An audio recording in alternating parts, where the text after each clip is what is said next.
Oke,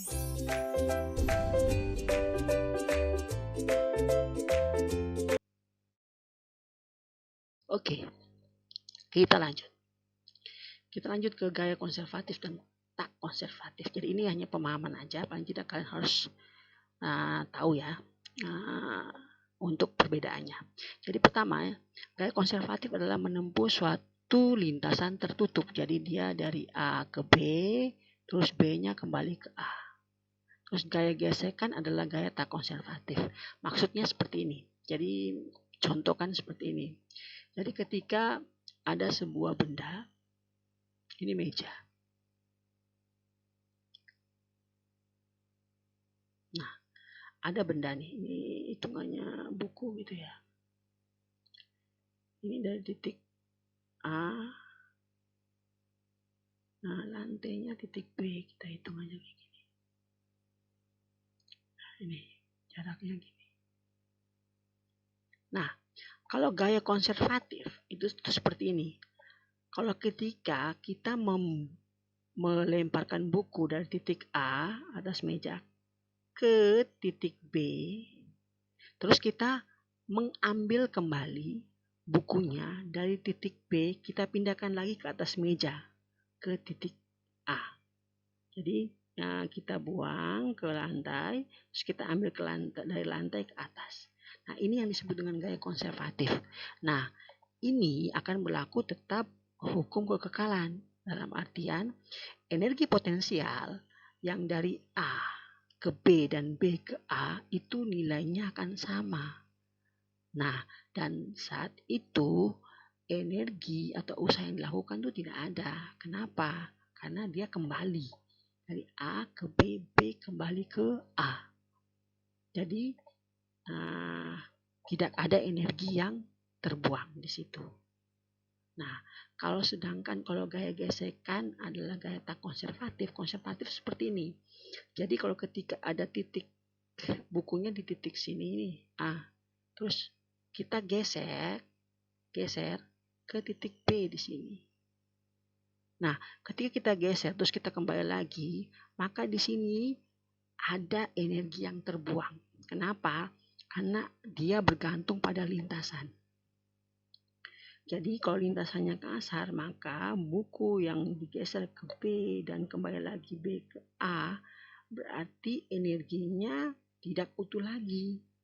Jadi ada energi yang terbuang karena gesekan benda. Jadi energi yang terbuang itu bisa berupa panas, jadi dia bisa hilang, tidak sempurna atau tidak kekal. Jadi ada pengecualian di sini bahwa ketika gaya konservatif dia hanya patokan pada akhir dan awal. Oh, kalau awalnya di sini dengan akhirnya di sini, berarti tetap dia tanpa dikurangi dengan gaya gesek. Nah, sedangkan kalau di sini dia bergantung pada lintasan. Jadi patokannya gaya konservatif itu tidak bergantung lintasan, jadi dia sempurna. Bisa dibilang itu adalah kekekalan energi. Sedangkan kalau tak konservatif itu yang seperti ini, yang dia A ke B, B ke A, tapi dipengaruhi oleh gaya gesek. Nah, ini pemahamannya. Jadi, bila mana kekekalan energi itu berlaku dan tidak berlaku tuh kalau kondisi yang seperti ini. Ini informasi buat tambahan aja. Oke, kita lanjut. Oke, jadi hubungannya seperti apa? Jadi sama ya. Sama seperti tadi, seperti hubungan antara gaya konservatif dan energi potensial. Jadi di sini usaha luar itu sama dengan energi potensial. Jadi energi potensial akhir dikurangi energi potensial awal. Jadi usahanya itu dari akhir dikurangi awalnya. Itu yang disebut usaha. Jadi kalau macam seandainya dia ke bawah terus diangkat kembali ke atas, berarti udah usahanya nol dong. Karena dia tidak ada jarak atau perubahan antara akhir dan awal. Nah, kalau untuk gaya konservatif, nah seperti ini. Nah, ini sama ya. Nah, jadi pemahaman ke situ aja. Tapi ini kita tidak melakukan dalam perhitungan. Kita lewatkan saja. Nah, jadi kesimpulannya di sini. Jadi ada energi gravitasi konstan. itu rumusnya M kali G kali H. Terus ada gravitasi Newton di sini. Minus G besar, M kecil, R kecil. G ini adalah konstanta gravitasi. M ini adalah massa bumi. M besar massa bumi. M kecil ini adalah massa benda. Dan R ini adalah jarak titik benda terhadap pusat bumi. Ya, di sini ada materi yang kita lewatkan, tapi kalian tinggal baca aja untuk ini rumusnya ini aja. Terus berikutnya ada energi potensial gravitasi Newton. Berarti di sini kita gunakan energi potensial bekas, jadinya setengah kali Kx kuadrat. Nah, untuk contohnya energi potensial sama seperti tadi ya. Tinggal kita gunakan M kali G kali H, jadi ada perubahan antara H2 dan H1. Jadi harus ada perubahan tinggi antara akhir dan awal. Dan itu kita akan mendapatkan energi potensial. Nah, jadi kita masuk ke hukum kekekalan energi. Mekanik ya. Jadi yang mekanik itu adalah seperti ini. Kita langsung saja ya ke intinya saja. Jadi energi mekanik itu adalah gabungan antara energi kinetik dan energi potensial. Jadi energi mekanik akhir itu energi mekanik sama dengan energi mekanik akhir kurang energi mekanik awal sama dengan 0. Maksudnya tadi, jadi kalau macam bendanya A ke B dan B kembali ke A tanpa dipengaruhi oleh gaya gesek, maka energi mekanik yang terjadi itu 0. Itu 0.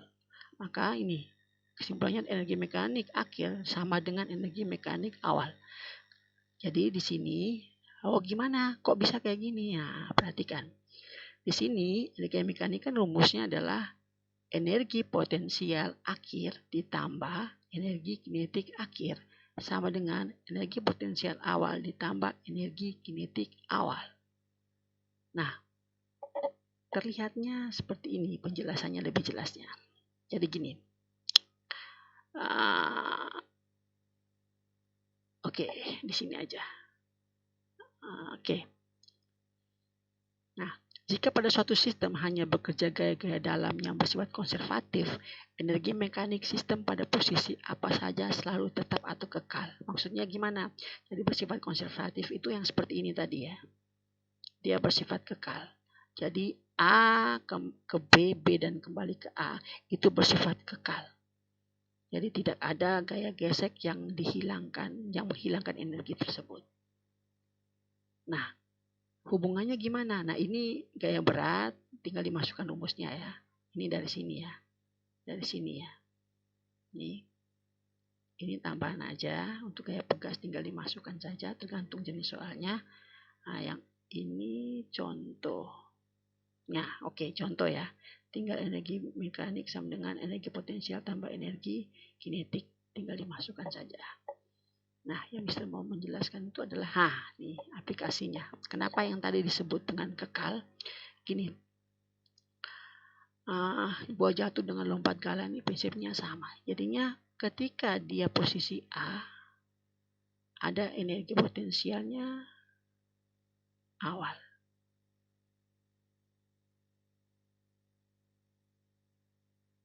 Terus ketika dia turun ke bawah, energi potensialnya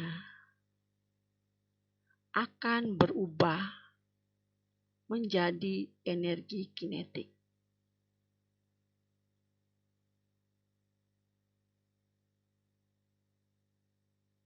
Akan berubah menjadi energi kinetik. Jadi di sini pasti besar. Nah, sedangkan di atas, kalau macam dari awal, dari atas berarti energi kinetiknya kan pasti 0. Nah, ketika jatuh ke bawah, energi kinetiknya ini akan berubah. Besarnya akan sama seperti energi potensial. Jadi tinggal mereka ini kayak ngover aja. Jadinya tuh energi potensial dari A ketika jatuh ke bawah, energi potensialnya akan berubah menjadi 0 dan berubah menjadi energi kinetik. Begitupun sebaliknya. Sehingga pada prinsipnya yang humus ini, energi potensial akhir ditambah energi potensial akhir tambah energi kinetik akhir itu sama dengan energi potensial awal tambah energi kinetik awal. Nah, jadi seperti ini. Jadi perhitungannya seperti ini. Jadi EK yang di bawah plus EP yang di bawah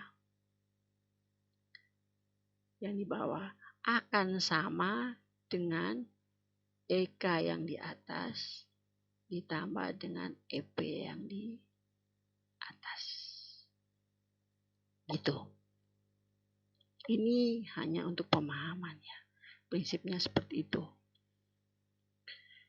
Nah, ini untuk prinsip-prinsip roller coaster. Jadi biasanya kalau dalam kehidupan nyata, tinggi start awal dari roller coaster sendiri itu dia pasti tingginya harus melebihi lintasannya. Jadi kalau kondisi kayak gini, maka roller coasternya tidak bisa balik berputar. Sedangkan kalau dia tingginya lebih tinggi dari loopnya, maka roller coasternya bisa berputar. Nah, prinsipnya sama. Jadi logikanya dari sini terjadi energi potensial, terus berubah menjadi energi kinetik, ada potensial lagi, terus ada kinetiknya, potensial lagi, kinetiknya, ya seperti itu. Nah, jadi ada pergabungan antara energi kinetik dan energi potensial.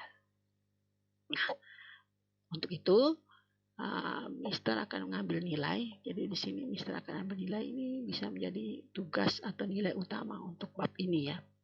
Jadi kalian harus buat seperti ini. Buat praktek jadi 2 orang.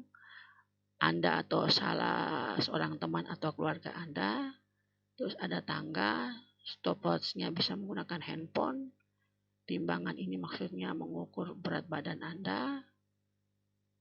Nah, dikira-kira aja kalau seandainya tidak punya timbangan. Terus untuk meterannya ukur tinggi tangganya, diperkirakan. Yang penting ukuran tinggi tangganya sama ya. Percobaannya untuk Anda dan keluarga atau teman Anda. Jadi prosedurnya timbang berat Anda, kemudian konversikan satuan dalam Newton, ukur tinggi tangga, jalankan stopwatch, dan larilah ke atas tangga secepat yang Anda mampu. Hitunglah jumlah anak tangga yang Anda lari sambil berlari. Larinya nggak usah terlalu kencang banget ya. Yang penting disesuaikan saja, jangan sampai kecelakaan. Terus berikutnya, hentikan stopwatch saat Anda mencapai puncak tangga. Nah, hitunglah dayanya ya. Ketika yang dikeluarkan ketika berlari menaiki tangga menurut persamaan. Daya sama dengan usaha yang dilakukan per waktu yang dibutuhkan. Usahanya apa? Berat badan kali jarak vertikal. Vertikal tangga ya. Jarak vertikal tangga ya. Per waktu yang dibutuhkan. Berapa lama waktunya. Nah itu terus ulangi langkah 1-5 untuk teman atau keluarga. Entah bapak, entah adik, entah kakak. Nah, terus buatlah kesimpulan. Jadi semua percobaan itu dibuat dalam bentuk video percobaan. Ini jadikan sebagai nilai top test. Terus dalam video percobaan itu berikan penjelasanmu dari awal ya, apa yang kalian lakukan, terus sampai kepada kesimpulan. Terus teman ini bisa diganti dengan anggota keluarga atau siapapun lah. Nanti cari teman. Seperti itu ya. Jadi dikumpulkan ke Edmodo. Oke, sampai di sini cukup sekian dan terima kasih. Tetap sehat ya.